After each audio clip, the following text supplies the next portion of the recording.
À l'autorité de l'époque qui était en service pendant que se déroulaient les tragédies. Donc, il convient aujourd'hui de porter cette attention à l'autorité nouvelle. Donc, en voici Monsieur le Président de la République que je vais m'adresser, à qui je m'adresse, Monsieur le Premier ministre, Monsieur le ministre des Forces armées, Monsieur le ministre de l'Intérieur et Monsieur le ministre de la Justice. Ok. Et Monsieur l'autorité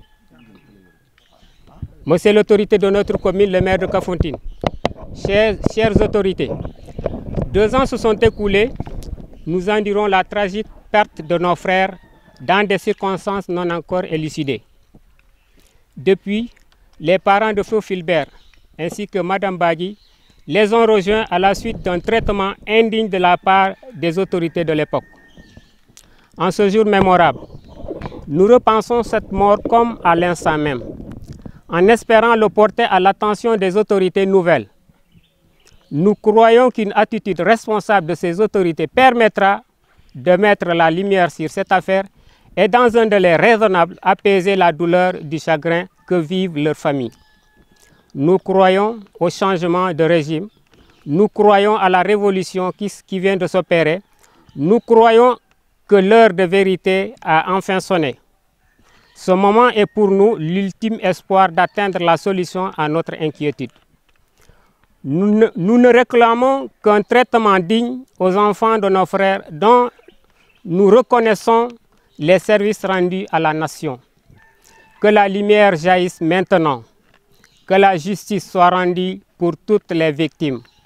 Vive la communauté des îles Blaise Casa, vive la République du Sénégal. Timenum hululen jiwlo nu xoal bu kanola kaletumu bale lilling Alphonse Dalo yo simit bu sol an bana hoñi téléphone banu calculer bu do mulop mata wulom mu lette ti domia du hokku ko jokku kan bakane lil bukan kono buku jimmu Sénégal kankali ngi kuy kubaki du wax buka ko ban u jok u tek u muk buka ko kone du huk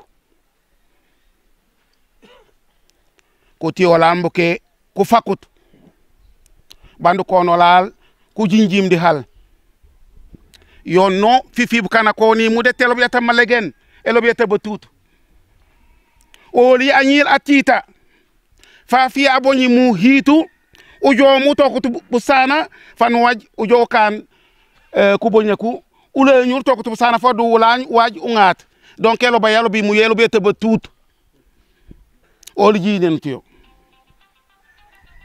bu ko ku hase bu ku jow mu ku nga ku lino lal ku tiolal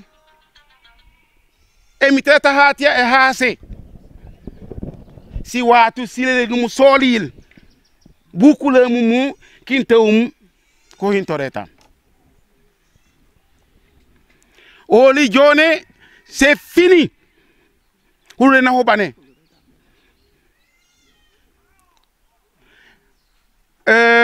nguur e on kul e wulo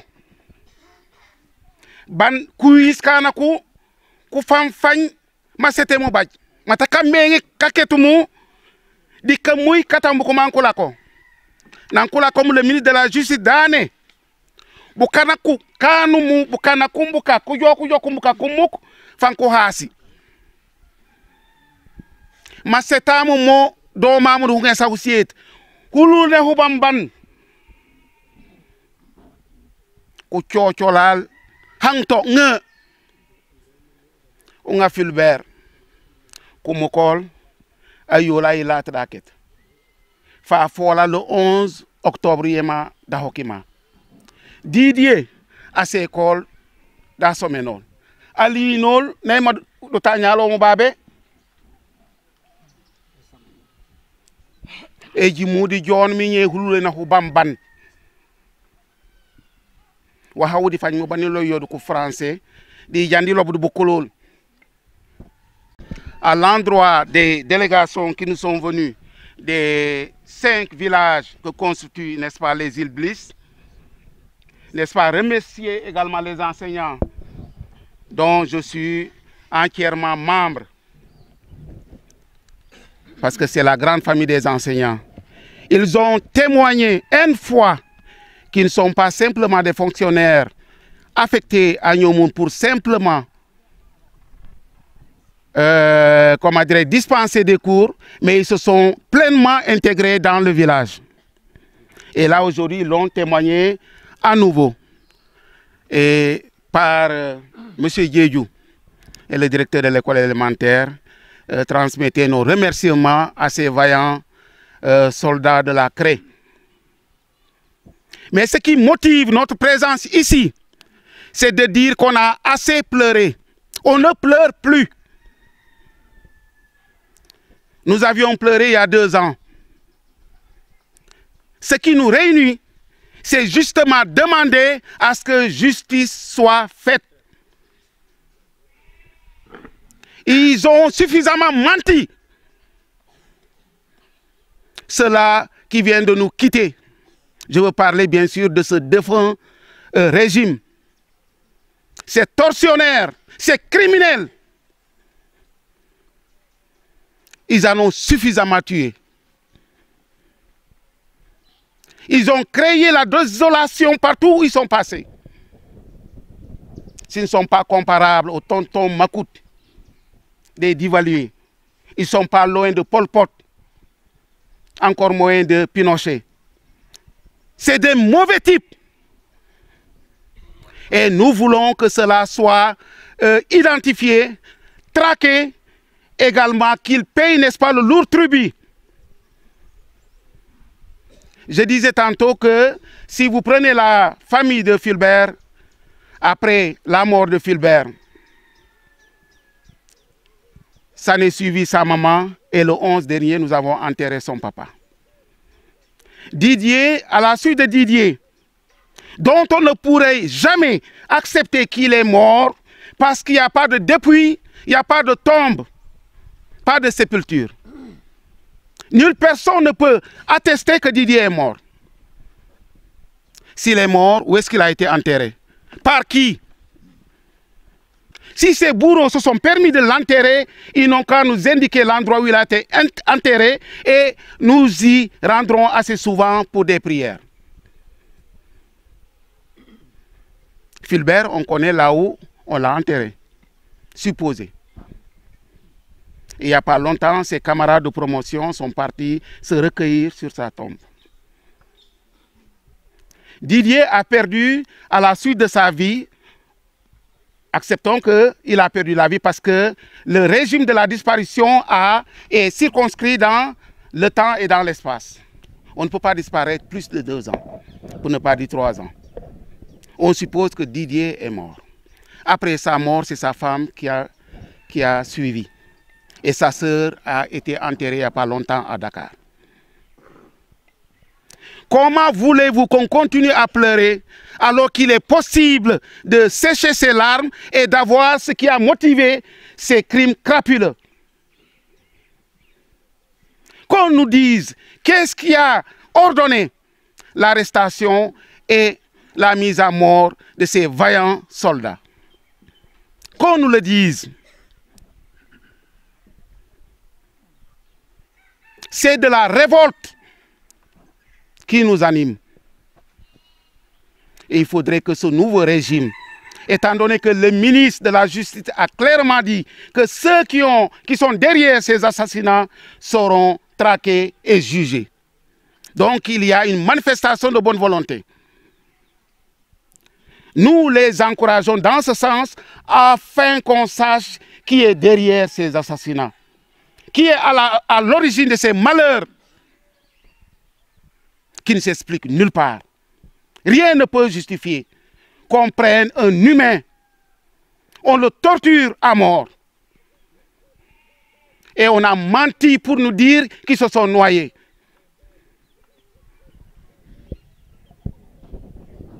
Il y a 2 ans, on vous a montré des gamins de 10 ans qui ont traversé la rive une fois. Comment de gros gaillards, de surcroît des militaires aguerris, dont l'un, Didier, est du GIGN, puissent se noyer. Ils se noient, mais dans le lieu où ils s'est noyés, il y avait les appâts de pêche. Il y avait les lignes de pêche. Il y avait des sandales. Est-ce que ces sandales sont plus lourds que ces humains? Comme on dit, un crime n'est jamais parfait. Ces crimes... di jiital nuyoo bi di ko teg ci loxo suñu kilifa monsieur Tabar ak suñu kilifa gu jigéen gi la reine de Ñoomun ak suñu kilifa aada yi toog ak yéen ñi nga xam ni yéen ñëpp léegi ay mbokk lañu ndax nattu ak injustice dafa boole suñu ay yoon parce que li dal seeni doom Sénégal yëpp a ko mettitlu Sénégal yëpp a ko ñaawlu te ñun wareef la ci ñun lu mel ni bu amee comme yàlla dafa def ñun ñu jot fa ñuy waxee ci penc bi maanaam ci média yi tey la yeeg rajo yi day baax ñu taxawal ñi nga xam ni dañ leen teg lu dul yoon wala dañ leen di jaay doole parce que loolu képp moo am ci mbiru Didier Badji ak Fulbert Sambou te li ci nekk tiis ci kaw Didier juste mooy mënuñu ko sax dëjal parce que amuñu dara ci moom te man wéet naa ñu bëri ci yéen xam ni loolu bokk na ci leen li leen gën a naqari ci mbir mi loolu nag mësuta am Sénégal ay borom tenue rawatina membre GIGN comme ni ko Jean-Marie waxee ak militaire boo xam ni dafa nekk ci service renseignement wu armée kii nekk ci renseignement wu gendarmerie ñu xëy disparaître te bés bu nekk ngeen gis section de recherche képp ku fi def ñaawteef ñu fexe ba jàppale ci saasi léegi nag ñoom seen benn mbokk gendarme Didier Badji ak seen benn mbokk militaire bu nekk ci renseignement Fulbert Sambou ñooñu li leen dal ñëpp wax nañ ci waaye ba léegi amul lu ñu yëkkati lu jëm ci enquête pour leeral ko ñaari at ci gannaaw ñu ngi woon fii di wax kàddu yooyu ci diggante bi tiis bi dafa gën a yokku parce que ci saasi seen benn mbokk boo xam ne xarit la woon ci ñoom Raymond Diédhiou génn na àddina ci ay conditions yu dramatique te naqar boobu moo ko waral ñu dem ba jamono Fulbert waajuram bu góor génn àddina waajuram bu jigéen génn àddina Didier soxnaam génn àddina sëram génn àddina mu doon ay tiis yoo xam ne ñooñu dañu dem ak naqar goo xam ne li ko lal mooy ay ñaawteef maanaam ay crime parce que mbir mi amul lu ñuy laam-laamee ni mbirum crime la ñii dañ leen a faat dañ leen a boom dañ leen a rey te borom takk der civil mënul ci moom lu bëri te ñëpp remarqué woon nañu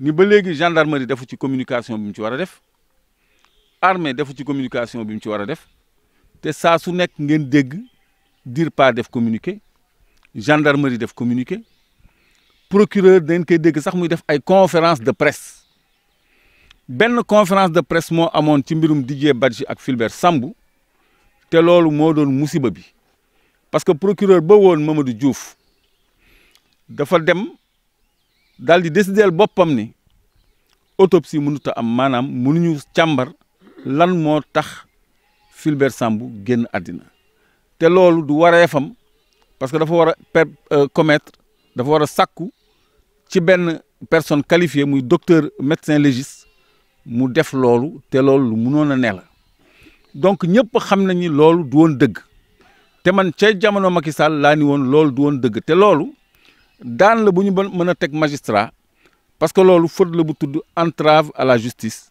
loolu mën nañ cee àtte ab magistrat loolu la procureur ba woon def léegi nag à sa suite ci gannaawam nguur gi yëpp bu Macky Sall dañu teg loxo ci dossier bi ba kenn amu ci lu leer lu tax 2 ans après et pourquoi pas daaw parce que daaw ñoom ñoo fi nekkoon te jéemuñu dara ci mbir mi malgré communication yi malgré conférence de presse yi malgré autorités yi ñu saisir yëpp musuñu am lu ñu neex monsieur Tabar lire na lettre bu ñu bindoon daawu jéeg kilifa yi président de la république pour sakku ci ñoom ñu leeral mbir mi tey jii liiraat na beneen lettre bu ñu adressé président de la république mais bii ku bees la koo xam ne dañu am yaakaar ci moom parce que comme ni mu ko waxee révolution moo am dañu soppi système soppi nguur ñi fi nekk tey nag dañu am yaakaar ci ñoom lool pour que mbir mii ñu leeral ko li gën a yokk suñu yaakaar mooy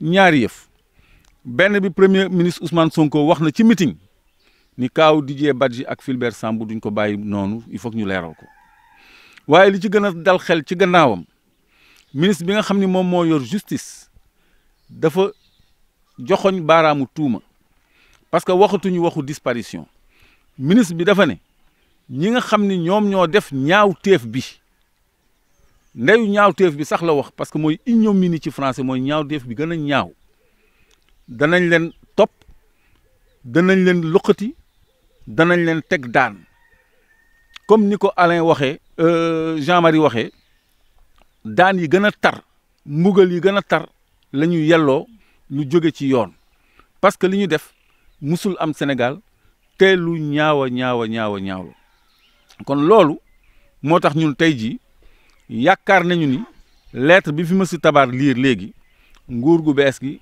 dana ko dégg parce que ñu ngi ci yoon yooyu waaye man sama xel li tax mu gën a dal dafa am ay kilifay armée yoo xam ne dañ cee xam lu bëri te ñu ngi wax am na ay ñu doon liggéeyandoog Didier Badji nekk biir gendarmerie dañ cee xam lu bëri te ñu ngi koy doxal kon tey jii nguur gu bees gi dana yomb ci ñoom ñu leeral ko saa yuñ ci jógee te leeral bi nag li ciy tegu mooy teg daan yi gën a tar comme ni ko monsieur Diémé waxee ci ñi nga xam ni def nañ fi lu musuta am kon lii moo waral sax man ak lu mu xat ma fexe teew fii nga xam ni daaw jéeg ñoo fi nekkoon pour wax lii kon tey jii mbir mi dootul jooytu mais ñaxtu la fexe ba suñu kàddu àgg ci kilifa yi fexe ba jëf toftalu ci maanaam ñu def dara def li ñu war a def poser ay acte parce que li wóor ba wóor mooy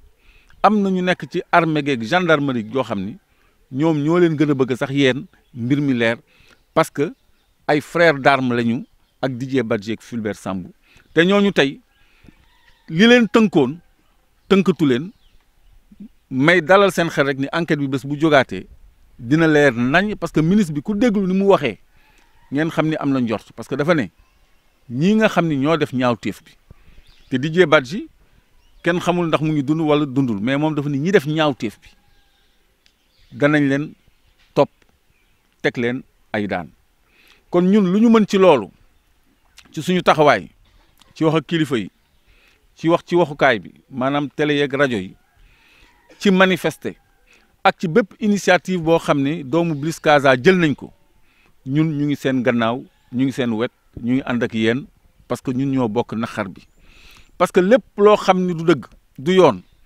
kenn waru ko nangu kon tey jii exigence la nguur gi fi nekk mën a mottali mbébét ak yéene doomu ñoomu ñi nga xam ne boobu ba léegi dañu nekk ci tiis boo xam ne injustice da cee lalu parce que même li leen war seen digganteeg njabootu ñi génn àddina dafa sooxe kon loolu mooy kàddu yu ma ci njëkk a sànni di remercier nag bu baax waa ñoomul ak waa Bliss Casa yëpp ci liñ ma boole ci seen bopp ci liñ ma boole ci seen mbir ci liñ ma boole ci seen combat parce que mbir mi combat la d'abord ñun ñu ngi Dakar waaye suñu xel yëpp a ngi fii parce que ñi seen doom yi nga xam ne ñoo am tiis bi dal seen kaw Dakar la leen dalee sous les drapeaux en plein service la leen dalee du ñu retraité du ñu neewoon congé ils étaient dans l'exercice de leur fonction Fulbert Sambou direction nationale du renseignement militaire la nekkoon Didier Badji GIGN la woon liggéey na ci renseignement donc ñooñu dañu rendre service état du Sénégal kon tey jii gendarmerie ak armée am na lu leen war ci Didier Badji ak Fulbert Sambou ak ci seen njaboot ci leeral ak ci teg justice ñi nga xam ne comme ni ko ministre bi waxee ñoo leen teg ñaawteef yi kon lii laa doon mottali ci olof parce que sama frère Jean-Marie émotion moo ko jàpp parce que mbir mi dafa metti lii mooy li ñu mën a wax ci kaw li ñu mënta wax ci kaw mooy may baamtu ni am na ay kilifay armée goo xam ne xam nañ ci lu kenn xamul te ñooñu li leen tënkoon léegi tënkatu leen am na ay ñu nekk ci gendarmerie bi ay nitu Didier Badji ñoo xam ne xam nañ ci loo xam ne li leen ci tënkoon wala li leen ñu ci doon ragalatuñ ko kon ministre de la justice bés bu yëkkatiwaatee mbir mi man am naa yaqiin am naa yaakaar bu wér ni mbir mi incha allah dana leer comme ni ñu ko sàkkoo loolu nag du tax ñu bàyyi suñu loxo may bañ a guddal parce que dañu naaje dañu guddee may gërëmaat suñu kilifa aada yi toog ak monsieur Tabar ak suñu kilifa bi la reine de Cabrousse pour yéen journalistes yi ren bi moo toog nii ci wetu monsieur Tabar mooy suñu kilifa ma koy gërëm tamit ci ñaan yi ma ñaanaloon ak ci ñaan yi mu ñuy ñaanal kon yàlla na yàlla leeral lépp yàlla na yàlla may ñu ndam yàlla na yàlla may ñu ndam loolu daal laay tëjee salaamaaleykum wa rahmatullah. Oui, juste pour reprendre mes propos en français, je commence par saluer et remercier tous les habitants du Bliss Casa, c'est-à-dire les îles qui entourent Nyomoun. Et les habitants de Nyomoun, à commencer par la reine et M. Tabar ici présent, et nos chefs coutumiers qui sont ici présents aussi, et à travers eux, toute la population de Nyomoun et des îles Bliss Casa. À la suite de Jean-Marie, je viens m'indigner de ce qui s'est passé il y a 2 ans concernant la mort et la disparition de 2 de nos frères, Fulbert Sambou et Didier Badji, dans des conditions qu'on a voulu laisser nébuleuses, dans des conditions qu'on n'a pas voulu éclaircir, parce que ce ne sont pas des citoyens ordinaires. Fulbert Sambou était un agent de renseignement de la direction du renseignement militaire. Didier Badji était un agent du GIGN et également impliqué dans le renseignement au niveau de la gendarmerie. Donc, ce ne sont pas n'importe qui, c'est des gens qui étaient sous les drapeaux, qui n'étaient ni à la retraite, ni en congé, mais qui étaient en exercice. Ces gens-là ont été victimes d'une ignominie que le ministre de la Justice actuel a dit sans embâche. Parce que le ministre de la Justice a dit que les auteurs de ces actes ignobles vont être poursuivis et traduits en justice.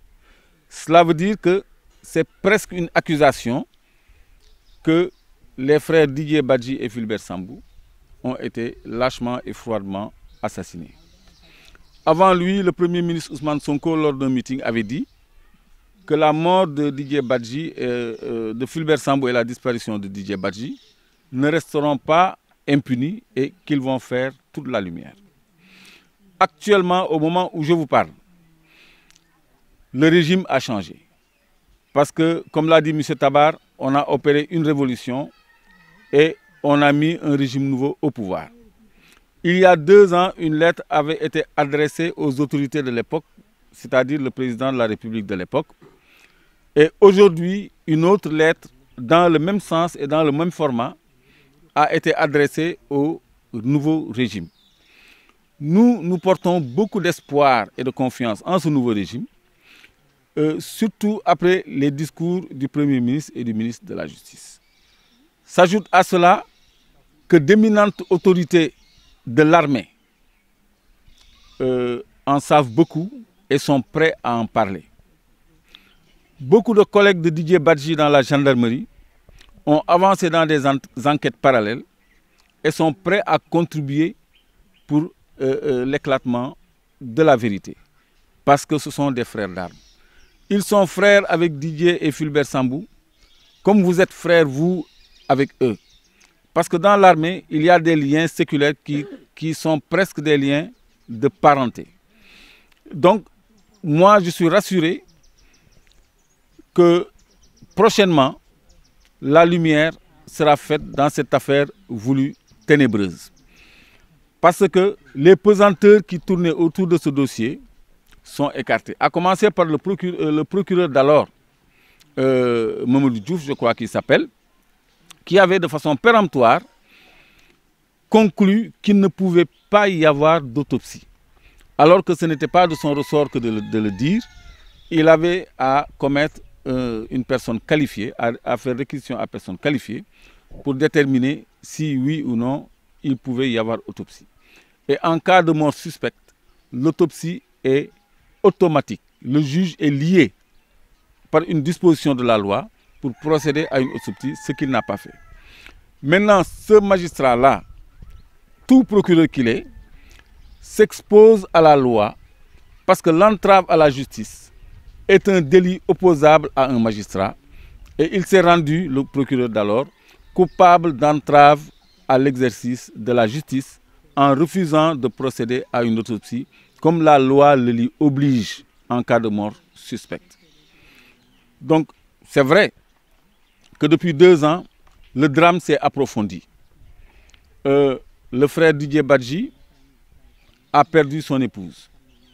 Le frère Fulbert Sambou a perdu aussi son père et sa mère, qui sont partis dans la souffrance, sans avoir les informations qu'ils ont souhaitées à propos de leurs enfants. Et c'est ce choc-là, ce chagrin-là, qui a poussé un frère parmi vous, Raymond Diédiou, n'oublions pas de lui rendre hommage, qui ont provoqué sa mort dans des circonstances tout aussi dramatiques. Et ceux qui sont là ont dans leur cœur ce poids, ce fardeau d'inachevé et d'injustice. Et cette injustice-là, seule la pression de la famille et de la société civile peut mener les autorités qui sont toutefois dans de bonne volonté à aller de façon très rapide dans la lumière que nous avons besoin pour éclairer cette affaire très ténébreuse. Parce que c'est pour la première fois que des sous-officiers de l'armée et de la gendarmerie disparaissent dans des conditions aussi troubles. Et on nous a servi des discours auxquels on ne croit pas. Parce que Fulbert Sambou, on a dit qu'il s'est noyé entre le Cap Manuel et Gorée. 5 jours après, on le retrouve entre Cap Manuel et Gorée. C'est comme si vous mettiez une pirogue ici sans l'amarrer. 5 jours après, vous trouvez la pirogue au même endroit. Malgré les courants qui dérivent, ça c'est un mensonge, c'est matériellement impossible. Tout ceci laisse croire que c'est un assassinat. C'est un acte lâche et les coupables seront poursuivis et retrouvés. Parce que les gens ont des pistes d'investigation. Comme je l'ai dit tantôt, des officiers et des sous-officiers ont travaillé dans ce dossier de façon parallèle et discrète. Et actuellement, ils sont dans les conditions de mettre le résultat de leurs enquêtes et de leurs travaux à la disposition de nouvelles autorités qui cherchent à faire la lumière sur ces 2 dossiers. Donc moi, c'est ce qui renforce mon optimisme que justice sera faite.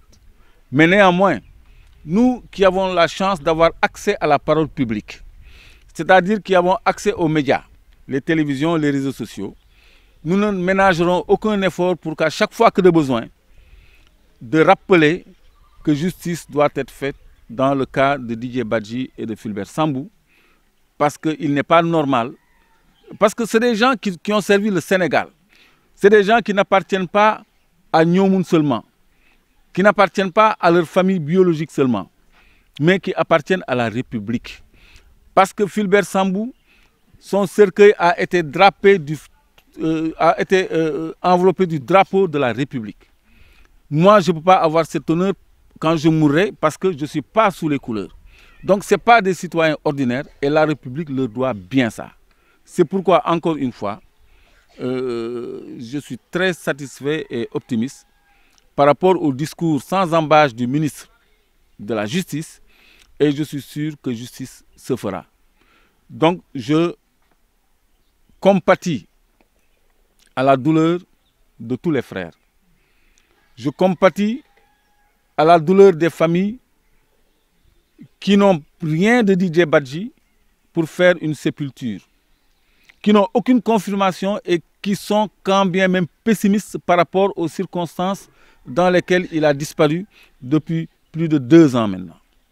Donc, il est du devoir de l'État de ne ménager aucun effort pour rendre justice à Nyomoun, pour rendre justice aux familles de Didier Badji et de Fulbert Sambou. Parce que tous les jours, on entend l'armée communiquer par son organe, la DIRPA. La gendarmerie fait des communications. Mais sur le cas de Didier Badji et de Fulbert Sambou, on aurait bien aimé avoir les positions de l'armée et de la gendarmerie. On aurait bien aimé voir que le traitement dû au rang des disparus Didier Badji et Fulbert Sambou à l'endroit de leur famille soit honoré. Et de tout ça, nous restons sur notre faim. C'est pourquoi on doit tout le temps rappeler qu'il y a une justice à rendre aux familles de Didier Badji et de Fulbert Sambou. Donc, je suis venu de Dakar pour assister à cet événement, pour compatir à la douleur des familles et pour apporter le soutien et de la solidarité de tous ceux qui sont restés à Dakar et qui ont en tête ce qui s'est passé il y a 2 ans à propos de Didier Badji et de Fulbert Sambou et qui a entraîné des drames collatéraux comme Raymond Diédhiou et la perte de leurs parents, de leurs pères et de leurs épouses. Donc c'est une situation très difficile, mais je crois que à cette heure-là, les gens doivent rester debout et être dans une posture de revendication. Revendication pour la lumière, revendication pour la justice, revendication pour la réparation. Parce que, comme l'avait dit Jean-Marie, on s'est assez plaint de cette situation. Maintenant, il faut passer aux actes, il faut poser des actes pour pousser les autorités à rendre justice, à réparer les torts et à faire la lumière. C'est tout ce dont nous avons besoin pour être en paix avec nous-mêmes et pour être en paix avec nos âmes. Encore une fois, je vous remercie et je prie le Tout-Puissant, Dieu le Tout-Puissant, qu'il projette un faisceau de lumière dans cette affaire voulue ténébreuse pour que justice puisse être rendue aux familles. Je vous remercie.